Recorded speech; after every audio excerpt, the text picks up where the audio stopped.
सवाल है, अगर शौहर के कपड़े धोते हुए उनसे पैसे निकल आए। वाह क्या बात है, लॉटरी निकल आई जी, शौहर को याद भी ना हो तो क्या उन्हें बताए बगैर बीवी वो पैसे इस्तेमाल कर सकती है?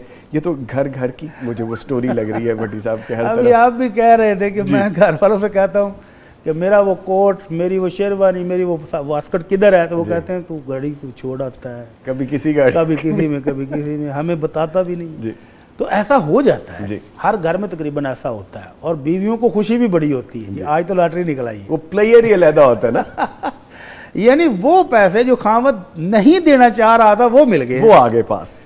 अल्लाह के रसूल सल्लल्लाहु अलैहि वसल्लम फरमाते हैं वल मरअतु राइयतुन अला बैति बालिहा व वलदिही, कि अल्लाह के रसूल ने जिम्मेदारी दे दी कि औरत अपने खामद के घर और जो कुछ उसके अंदर मौजूद है, वो सामान है, वो पैसे हैं, वो कपड़े हैं, जो कुछ भी है, और जो बच्चे हैं, इन सब की जिम्मेदारी ये औरत है। और क़यामत वाले दिन इससे ये पूछा जाना है कि जो जिम्मेदारी दी थी वो कैसे निभाई है। तो अब ये बाहमी अंडरस्टैंडिंग, बाहमी मोहब्बत पर है कि अगर तो मियाँ बीवी का इतना मिसाली तल्लुक़ है खूबसूरत कि लाखों रुपए भी खामद के पड़े हों तो बीवी को परवाह नहीं, और अगर बीवी ने उठा लिए तो खामद को भी परवाह नहीं, कहते मेरे घर वाले हैं, ठीक है।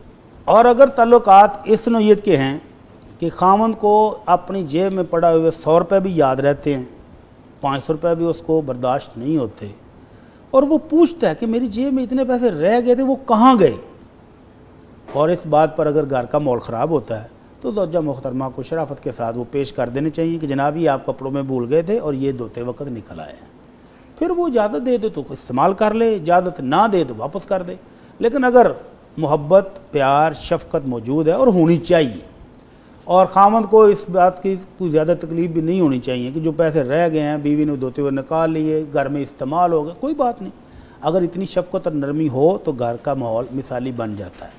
और अगर इतनी छोटी छोटी बातों पर आप एक दूसरे की पकड़ करने लग जाएं, हाँ जी लाएं जी, हिसाब किताब दें जी, फिर मुश्किल हो जाता है। अच्छा भट्टी साहब, मुझे जो अंडरस्टैंडिंग आती है कि हम जब अपनी तरफ देखते हैं तो फिर मुझे यही ज़हन में आता है कि your better half, your family, your immediate family, अगर आप इनके लिए नहीं करेंगे तो किन के लिए करेंगे? तो सारी आप कमाते किसके लिए? Yes exactly. अगर उन्होंने ले लिया तो क्या फर्क पड़ता है? ओवर टाइम भी लगा रहा है, रातों की ड्यूटी भी कर रहा है, दिन की भी कर रहा है, बिजनेसमैन रात दिन टूर पर भागे हुए हैं, तो इनके लिए है।